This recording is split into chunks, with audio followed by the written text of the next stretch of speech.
Bom, temos dois casos centrais aí. Um, Ricardo Salles, outro, a CPI. Hoje o ministro Pazuello, nossa senhora, o que ele chutou hoje lá? Vamos falar do Ricardo Salles. O Ricardo Salles era um dos grandes abusos. É aquele sujeito que diariamente ele te envergonhava as instituições. Ninguém consegue ficar tanto tempo assim envergonhando as instituições. Era uma humilhação constante a maneira como ele atropelava as leis, o pessoal que ele levou para o IBAMA, pessoal que ex-PMs aqui, pessoas que eram ligadas aqui a problemas que ele teve, mas com uma disfarçatez, aquele senso de impunidade extraordinário. Aqui em São Paulo nós já tínhamos escrito sobre isso. Tem um escritório de advocacia, aliás, OABs, vocês precisam tomar cuidado com isso. A lavagem de dinheiro através de escritório de advocacia. Tem que tomar cuidado com isso. Tá? Não é o advogado defendendo o criminoso, isso aí faz parte das regras aí. A questão do Ricardo Salles, um escritório de advocacia, ficou secretário aqui do Meio Ambiente de São Paulo com Alckmin. Alckmin também é de uma ingenuidade monumental, né? E lá o escritório dele teve um baita crescimento de faturamento. Parece que é mencionado hoje na ordem aí do ministro Alexandre Moraes. Daí ele vai para Brasília, ali aprontou todas. E você pega como é que chama o filho, o representante comercial da família Bolsonaro, aí, o Flávio Bolsonaro, que anunciou outro dia que vai montar um escritório de advocacia. Nunca advogou na vida. Vai montar um escritório em Brasília. Para quê? É evidente que não é para advogar. Não é para advogar. Por que o Ricardo Salles dançou? Ele dançaria no Brasil de qualquer jeito. Os abusos eram demais. Aqui ele já saiu de São Paulo, aqui com o Ministério Público Estadual no encalço dele, por falsificação de mapas, aí visando permitir ocupação de reservas ambientais aqui em São Paulo, identificação de enriquecimento ilícito no escritório dele, vai para Brasília e se acopla aos Bolsonaro. E aí ele passa a usar toda a imprudência. Onde que ele dançou mais cedo? Você tem hoje um fenômeno que ninguém escreveu ainda, mas fica nítido hoje com essa notícia do Ricardo Salles, que é o seguinte: se você pegar os Estados Unidos, ele tinha toda uma estrutura mundial para combate às drogas, que tinha adidos em todas as embaixadas. Então, ele tinha forças aí para todo lado, aí fazendo parcerias para todo lado contra as drogas. Aí. Aliás, era uma maneira também de justificar a interferência dele em outros países, que esse pessoal aqui da Lava Jato abriu as portas aí. Né? Hoje, você tem os adidos para a questão de meio ambiente. E todo esse escândalo dele foi levantado por um adido da Embaixada Americana. Porque você teve uma carta que foi detida lá nos Estados Unidos. Quando vão pegar a papelada, você tinha autorizações aqui muito bandeiras.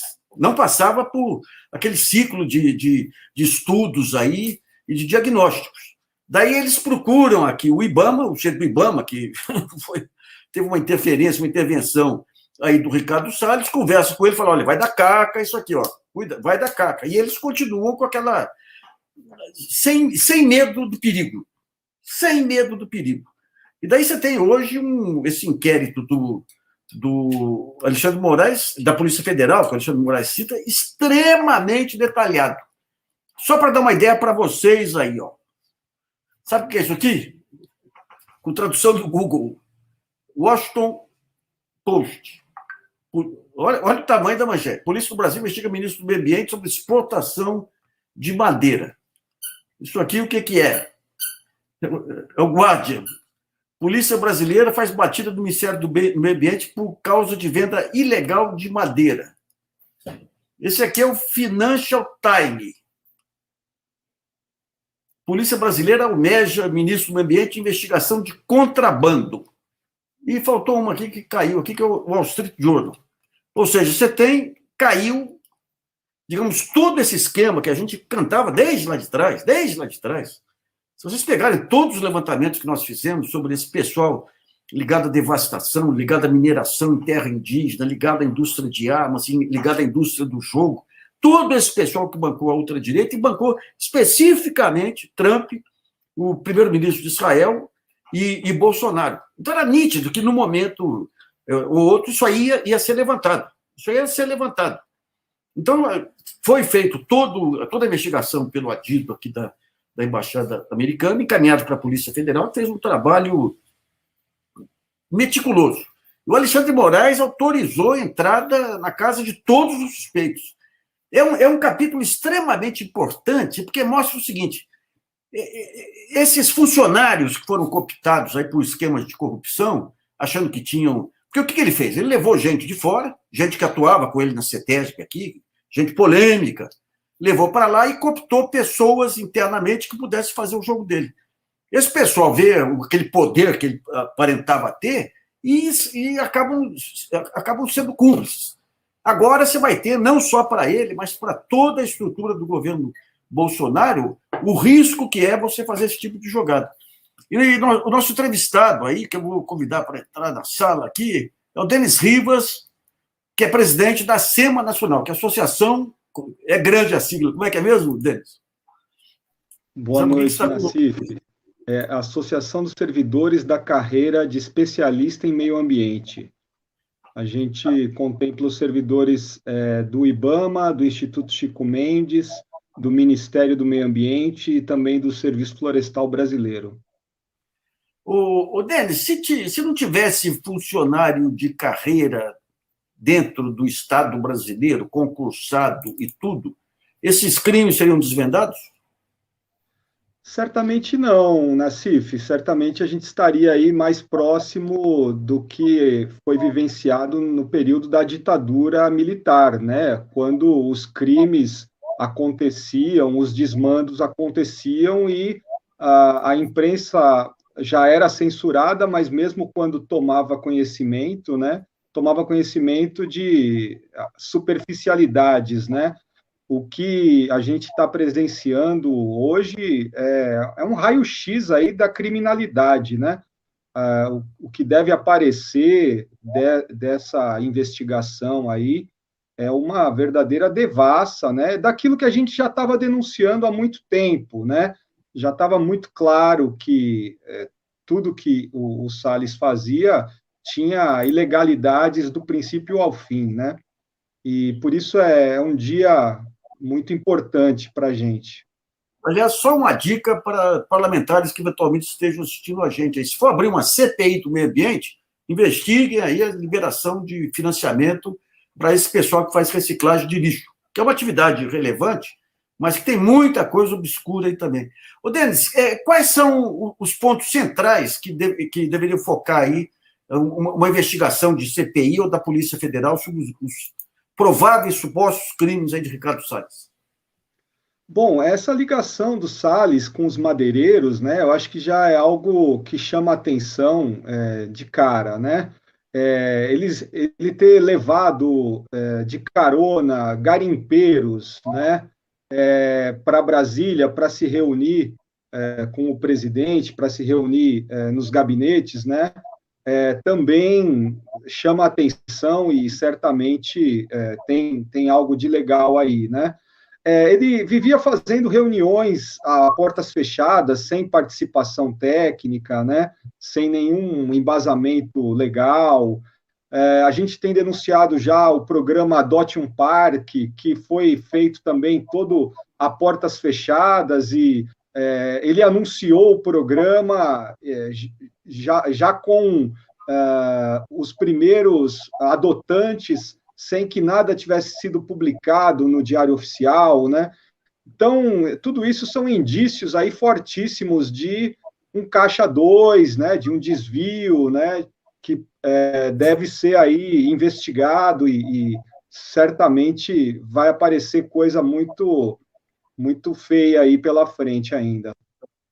Denis, quais são aqueles postos chave aí que foram ocupados por gente do Ricardo Salles?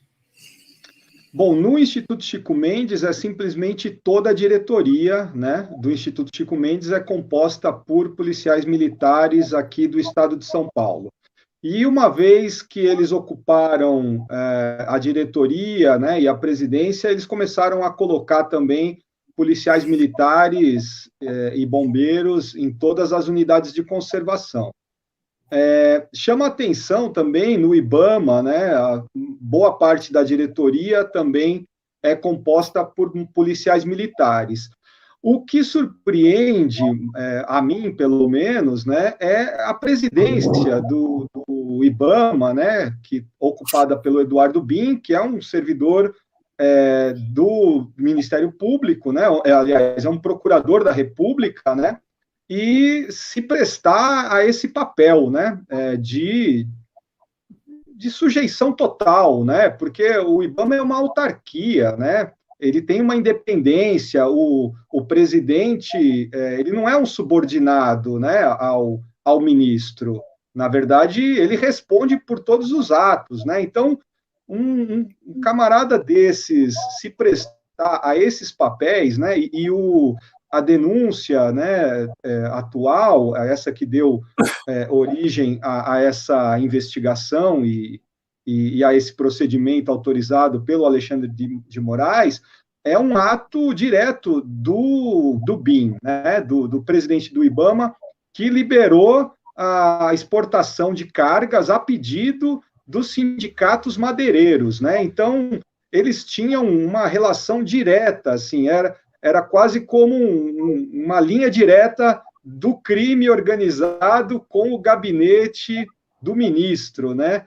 E isso chama muito a atenção, né? Tá. Vocês têm um dossiê, um estudo com todos esses pontos que você colocou?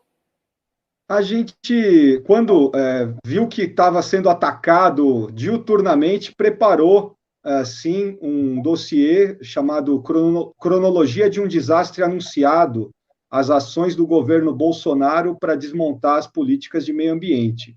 Ele está disponível na página da associação e relata praticamente semana a semana todas as ações aí e os ataques do governo, tanto à política de meio ambiente quanto aos servidores da carreira, né, que viraram inimigos públicos aí, né, os servidores de Estado considerados inimigos do governo, né, é uma situação esdrúxula que só nesse governo mesmo.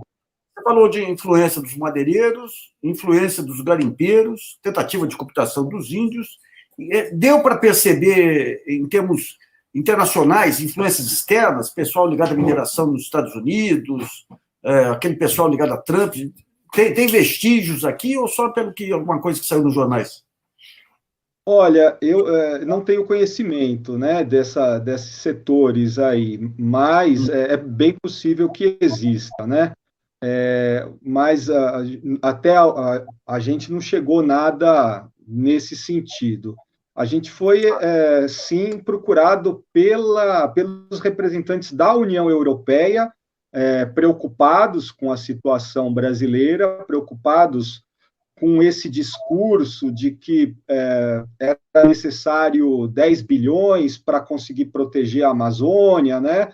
E eles precisavam de uma posição, né, dos técnicos para verificar, para uma checagem mesmo, né, se o problema era dinheiro ou se era um desvio aí de caráter profundo que transformou a Amazônia e o meio ambiente do Brasil de refém, né? E foi isso que a gente deixou claro, né? Que um governo que, de fato, está preocupado com o meio ambiente, ele não ia começar paralisando os 3 bilhões que existem no Fundo Amazônia, né? E que foram inviabilizados aí. Uma das primeiras ações de mau caratismo do ministro foi paralisar o Fundo Amazônia, né? Tentando desvirtuá-lo, né? Então, de fato, o problema de dinheiro existe, mas, dado a falta de intenção do governo em cuidar do meio ambiente, o dinheiro certamente seria desviado para outras finalidades, né? Como agora mesmo a gente tem percebido a tentativa, né, de militarização da questão ambiental, né?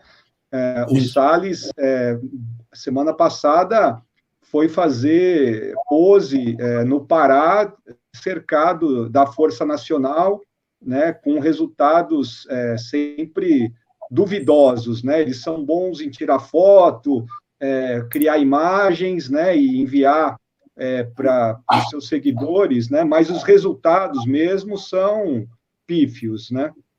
Denis, e esse delegado que foi afastado lá, que eu li alguma coisa, que ele era um grande especialista em fiscalização ambiental, qual é o histórico dele? Bom, o delegado Alexandre Saraiva, ele de fato tem uma longa trajetória e o tema ambiental, ele é bem mais complexo do que se pode perceber à primeira análise, né? Tanto é que a narrativa do Salles de que a madeira era documentada, ela cola para muita gente, né? E a análise feita pelo delegado, pela Polícia Federal, ela foi na origem da madeira, né? Ela verificou que as áreas onde a madeira foi extraída eram áreas sem legitimidade, né? Sem títulos, né? E verificou as fraudes dentro do Instituto de Meio Ambiente do Estado do Pará. Então, é uma fraude bastante complexa, mas que os especialistas têm condição de desvendar. E é isso que o delegado fez e tornou a vida do Salles começando a ficar bem mais complicada, né? Porque o Salles achou que ia, desculpa a expressão, entubar o delegado, né? Mas... Agora, vê o histórico desse governo. Um delegado especializado em crime ambiental é afastado por excesso de competência. No Rio, o superintendente da Polícia Federal afastado por excesso de competência. Fiscais do Porto de Itaguaí afastados por excesso de incompetência. São as milícias aí avançando. Vamos ver se agora tem uma reação. Queria agradecer muito a sua participação, Denis, e parabéns aí pela resistência que vocês estão desempenhando aí nesse período, viu? Um grande abraço aí. Muito obrigado, Nassif. É uma satisfação conhecê-lo e participar do seu programa. Um abraço a todos. Outro, então. Bom, e hoje nós tivemos aí a CPI, né, com o ministro Pazuello, que mentiu. Daí, no final, o senador Renan Calheiros anunciou aí que vão contratar uma agência de checagem. Até eu sugeri para o senador, que tem a liberdade, acho que ele acatou. Em vez de contratar uma agência de checagem, qualquer agência de checagem, qualquer veículo gostaria de participar desse esforço para esclarecimento. Então, convide um grupo aí de várias linhas aí, jornalisticamente responsáveis, e coloque uma pessoa lá da assessoria da CPI para coordenar e ir levantando rapidamente, no bate-pronto aí, as mentiras que eram colocadas, né? O general Pazuello, o que ele fez foi ridículo ali, né? Foi ridículo. O que ele fazia é o seguinte: você não tem. O Bolsonaro, a maneira que ele tem de coordenar os seus ministros é por Twitter e pelas lives de quinta-feira. Essa é a maneira. E o Pazuello falou: não, mas não veio nenhuma ordem pessoal dele, mas não precisa. 2 ministros foram afastados porque eram a favor do isolamento e contra a cloroquina. E o Pazuello foi aceito e fez o jogo. Então, essa história, se veio uma ordem oficial com papel timbrado, ele blefou para todo lado, Mas está sendo desmascarado. E depois ele teve um piripaque lá, de nervoso, tudo, foi acudido, e saiu dizendo que está muito bem, com os olhos injetados. Está muito bem, porque macho que é macho não fica doente, não está justificado, né, pela tensão que passou. Mas amanhã ele volta, e daí você vai ter, espero que a CPI crie aí uma área para receber as contribuições aí das pessoas que vão desmascarar, ou das agências e jornais que vão desmascarar o que foi colocado por ele. Ponto importante: teve a eleição da Associação Nacional dos Procuradores da República, que é a entidade aí que faz até a votação da lista tríplice, que foi tomada por um corporativismo nos últimos anos muito acentuado. Foi eleito com candidato único aí um procurador ligado à tutela coletiva, que deu uma entrevista de extremo bom senso hoje na Folha, não teve apoio da Lava Jato, obviamente fica amarrado ainda ao corporativismo, que é muito forte aí na corporação, mas é um sinal relevante, ainda que inicial, assim, de tentativa de recuperação da postura do Ministério Público Federal. E ele já confirmou amanhã ele vai estar com a gente aqui numa entrevista para expor as suas ideias. Né? Então, tem todos esses pontos. A gente está esperando ainda mais um convidado aqui. Vou pegar a Maricota aí para a gente fazer um bate-bola com vocês aí, pessoal. O que o Paulo lembra é que houve também busca e apreensão no escritório do Salles. O escritório do Salles, a COAF, que investiga lavagem de dinheiro e tudo, já tinha pegado movimentações estranhas lá atrás, no tempo que ele era secretário do meio ambiente aqui em São Paulo. Tem um material que nós levantamos aí. Quando você pega aquele quase escândalo de Itaipu, você tem coisas no meio aí do meio ambiente também. Quando você pega essa questão da indústria do lixo, aqui no Brasil, reciclagem. Mas quando você pega o desmonte das políticas ambientais, você vai bater direto na máfia dos lixos, que operam na Itália, na Espanha, porque qual que é a estratégia deles? Onde que eles ganham dinheiro? Quando pegam lixo tóxico em seus países e descarregam em países que têm legislação ambiental flexível. Ou seja, pessoal, a gente fala do Ernesto, fala do Pazuello, fala do Entraub, ninguém chegou perto do nível de falta de limites aí do Ricardo Salles. O Ricardo Salles realmente ele virou o símbolo, digamos, dessa... O próximo passo que tem que aparecer aí, o próximo passo... Esse cachorro hoje tá bravo aí. É difícil. O próximo passo aí que tem que investigar são esses negócios dos bolsonaros com Israel.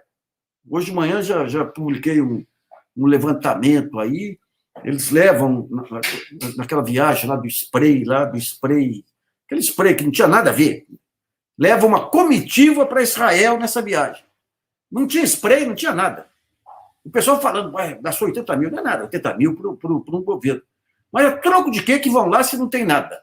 Daí se levanta um tal de Max aí, que é segurança do Bolsonaro, que era do BOP, que é assessor especial do Bolsonaro, foi junto. O que esse cara, que não tem nada a ver com saúde, foi junto? Daí você levanta os dados e descobre que esse sujeito faz parte do círculo íntimo das milícias bolsonaristas. A esposa do Queiroz, quando o Ministério Público Estadual do Rio acha as anotações dela lá, fala em Adriano da Nóbrega, tem telefone do Flávio, telefone do Jair, tem tudo, e tem desse Max. Ou seja, ele faz parte do círculo íntimo. Então ele vai lá, troco de quê? Algumas semanas depois, Carlos Bolsonaro, o Eduardo Bolsonaro, acho que foi Carlos, tenta interferir para fazer a BIM comprar sem licitação um sistema de espionagem de Israel. Troco de quê um negócio desse? Daí você pega lá no começo, acaba a eleição, primeiro ato do Flávio Bolsonaro, pegar o Witzel e ir para Israel comprar drone. Tudo acertadinho.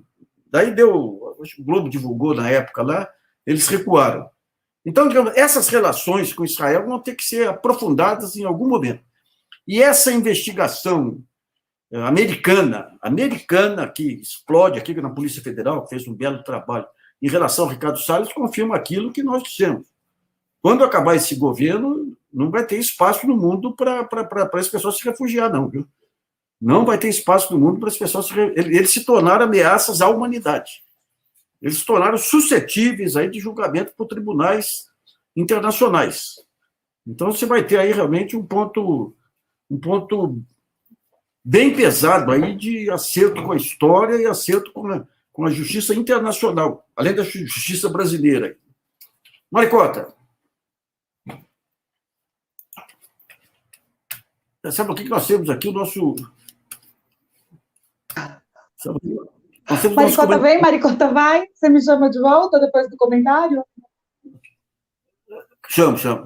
Tá bom. Ela falou...